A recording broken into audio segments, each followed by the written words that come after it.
Jonathan. It's our last big race of the day. It's International GT. It's a full field, as you can see, high above the carousel. Pace car comes in. We are racing at Mid-Ohio. And there he is again. Sanders tried to get it. I heard from the mechanics that he's got that sticker going across there of Andy Pilgrim's Ferrari. He couldn't see the green flag drop, so he stuttered a little bit, and that's how Mark Sanders got out in front. But look at this, Geronimo Guzman coming out. Lucas Pank looking to the inside. Lucas Pank had a good run last time out. He's up in the mix. So too Guzman, and we'll be on board with him in the all black and gold as they dive through the keyhole. And like I said, the first race, I don't think anybody even went into the grass. Great racing, no contact, which is what we love.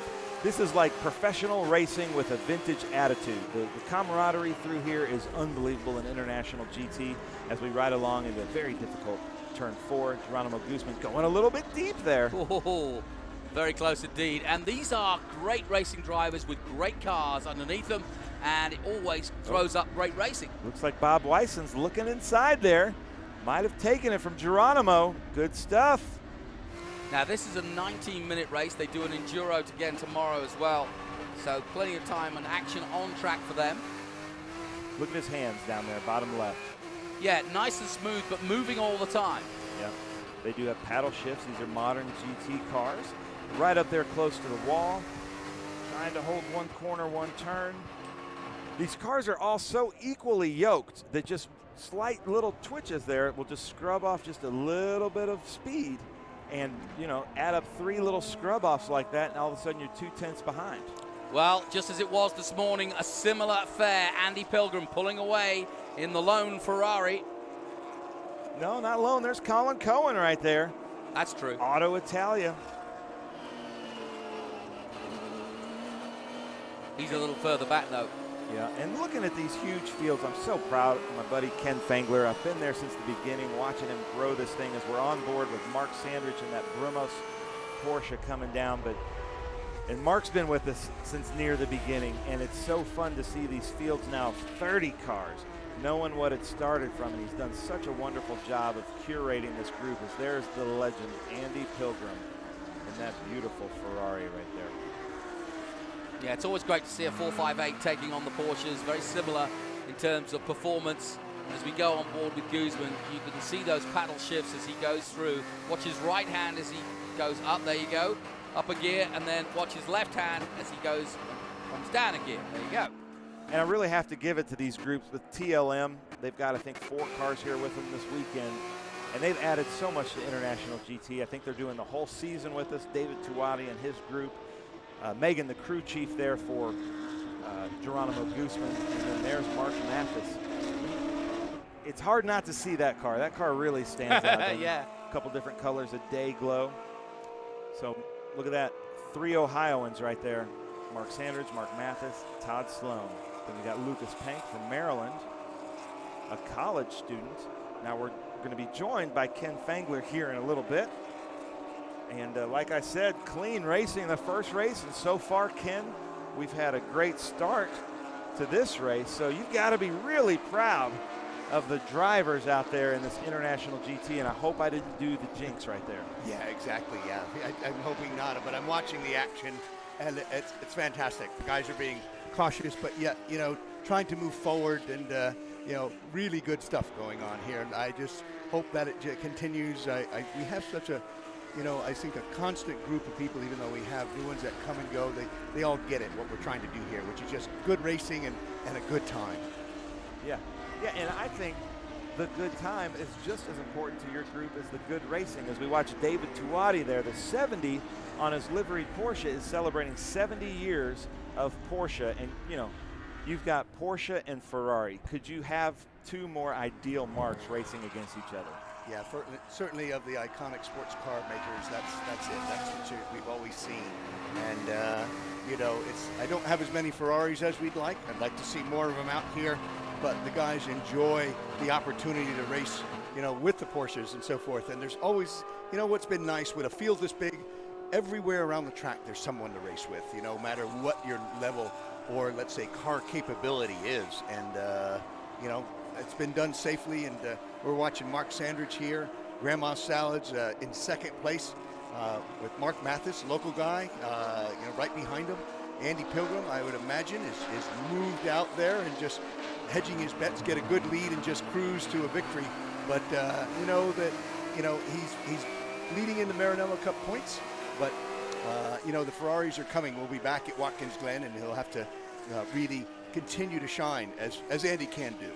Yeah, and a lot of your Ferraris were coming from Canada, and just the state of everything right now, they just, don't want to risk crossing the border and all that good stuff that's happening. But, Coppola's been with us at a few events. It seems like Road America, Mid-Ohio, those are the events that he's bringing out his white Ferrari. Yes, he's a Midwestern-based guy out of Chicago area, so yeah, that's normally where we see him. And Seb's an old Formula 5000 guy. He heads the Formula 5000 group. And I was surprised when I said, you're going to put a tin roof over your head. And he went and bought this Ferrari. He told me a few years ago. Is that that's one of the Panks. Nicholas, right?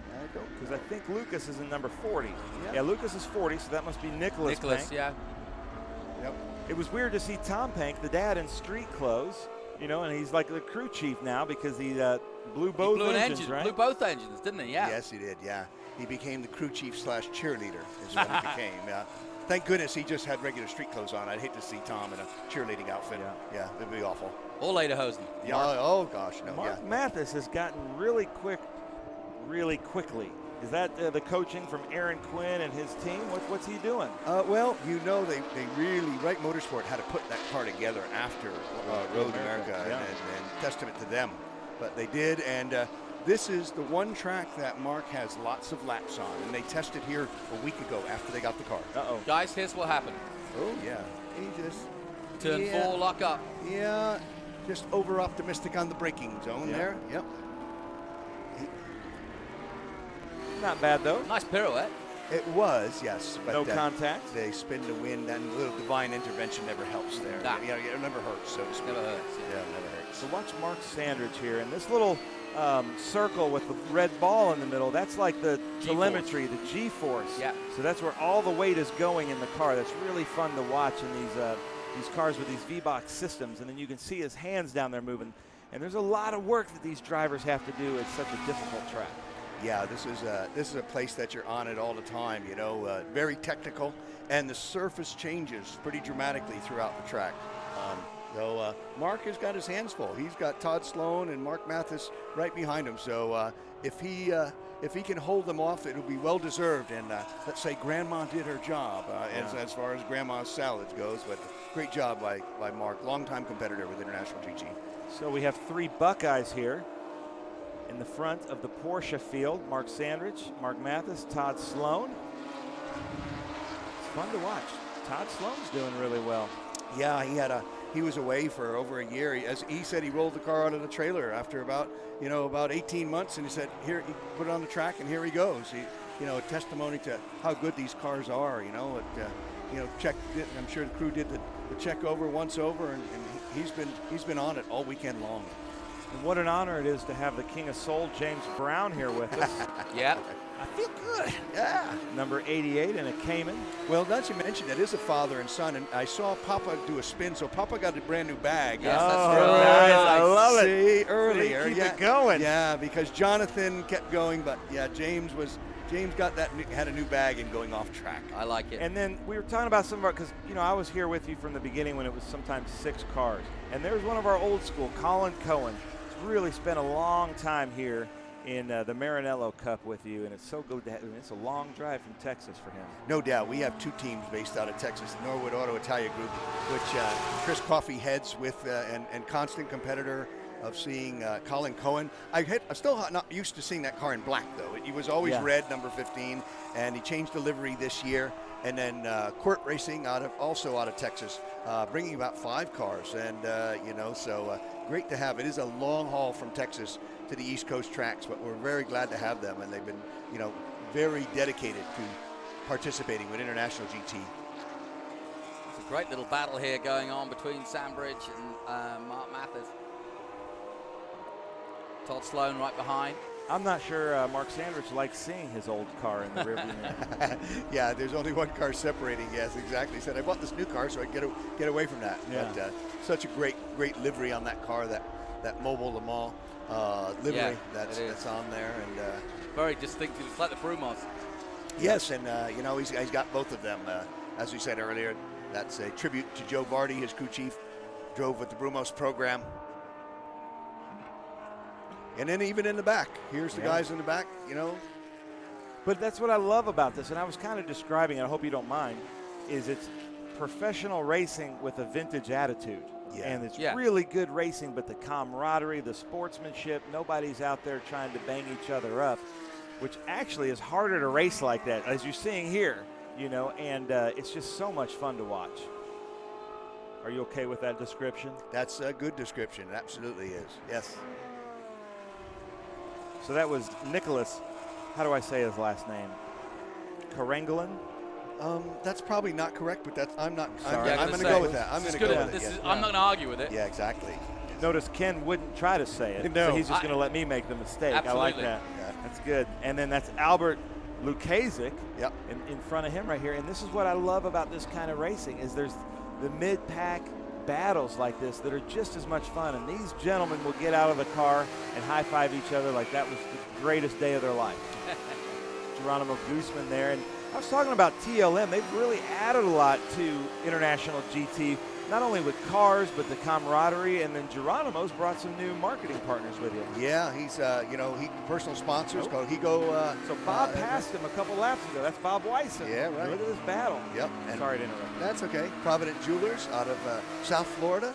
And he's brought them on as personal sponsors, and the guys have gotten to benefit that. We give a few things away on the podium, and all good.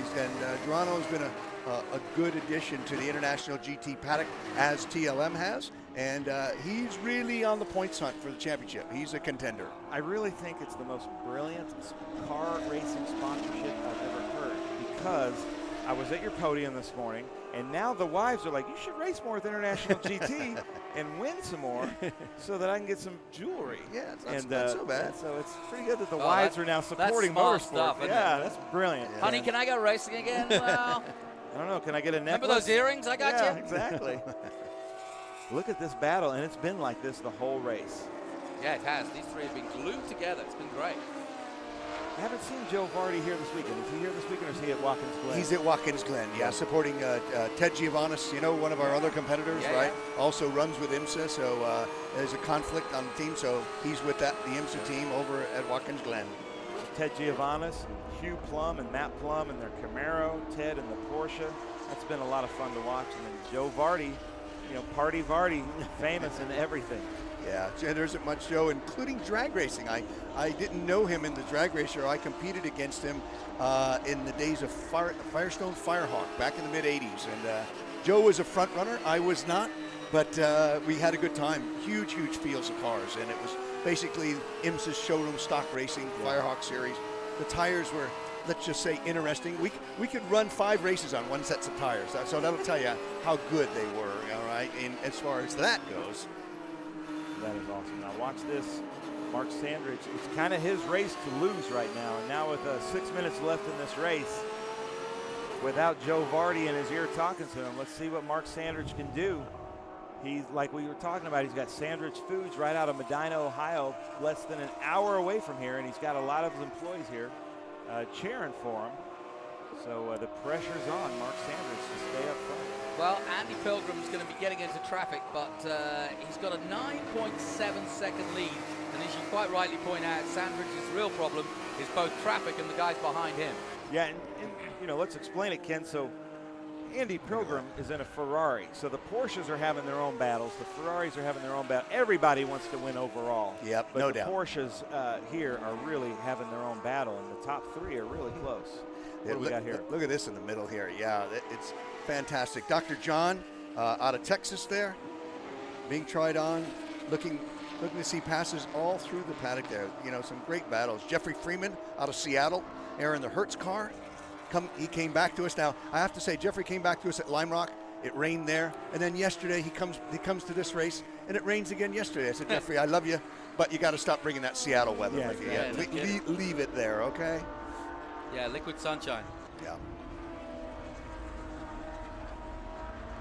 John Nelson. It's going to be Kelly Mos- 107 in Seattle this weekend. Yeah, crazy. Yeah, crazy weather. Yeah. traffic really started to show on those guys in the front. There we go. Albert Lukaszek making his way through. Mark Mathis will have to follow some along with Todd Sloan. So I miss our buddy Julie Bentley. I'm guessing she's at Watkins Glen as well. Exactly. Yeah, Flying solo. Huh? Yeah, she's. I am. Yep. Begrudgingly. Oh no. Oh, there's Pank Jr. again. I think it might have been. He's in Yeah. the kitty litter, and this time Second time around. I'm not quite sure he's going to get out this time. They always talk about consistency in race car drivers, but they don't mean that. No. Claire, his engineer and mechanic, is not going to be happy. Yeah. Mark Sandridge coming into turn 4. Listen to those shifters going down, coming around. That hill was full of people this afternoon, Mid-Ohio Sports Car Course. Thank you. If you were here as a spectator, nice job. Yeah, I went over and looked at some of the cars in the car corral, car club. Interesting stuff there. Took a couple of pictures from the some things you never see very often, and it was great to see those collector cars there and people bringing them out, sitting on the hill, enjoying the racing in all these different classes.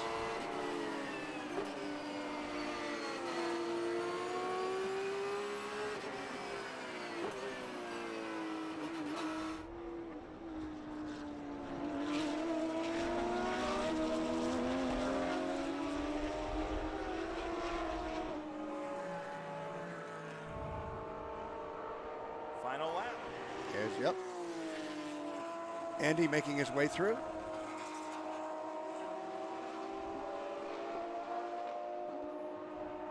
So final lap then, Andy Pilgrim on his way to his second race win of the day. He did it in style earlier this morning. He's doing it again, Ken. Once again. Yeah, once again. Yeah. Good for him. As I said, a professional in all aspects, and even in this level of motorsport, which is certainly not, what Andy is famous for, and all the factory drives he's done and so forth. But he's a gentleman and a great representative, ambassador for our race series, and we're very happy to have him and the team here. Well-prepared car, Phil Creighton and the team there doing a great job. This time it's the 62. And that's Tom Nelson going around there, but no such problems for Andy Pilgrim. He's coming out of the carousel, or into the carousel, for the final time on the final lap. Beautiful day here at Mid-Ohio, and it has been all day, and Andy Pilgrim takes his second win in International GT. My thanks to Ken Fengler for being here again and enjoying all the action. And I'm sure you'll be bringing more bumper fields as they come across the line again. What a great finish that was. Yeah. Really good. So Andy Pilgrim takes the win. Mark Mathis and Eric Quine in second place. Mark Sandridge does take third. Todd Sloan in fourth place. How about that? Mark Mathis moved ahead right at the end at that. Yeah. Really impressive. Yeah.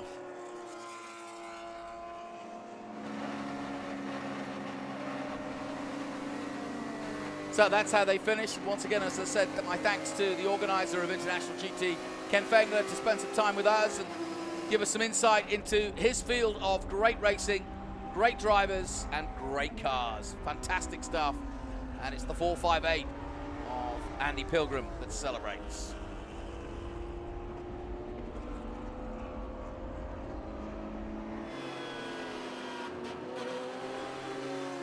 We'll have a full day tomorrow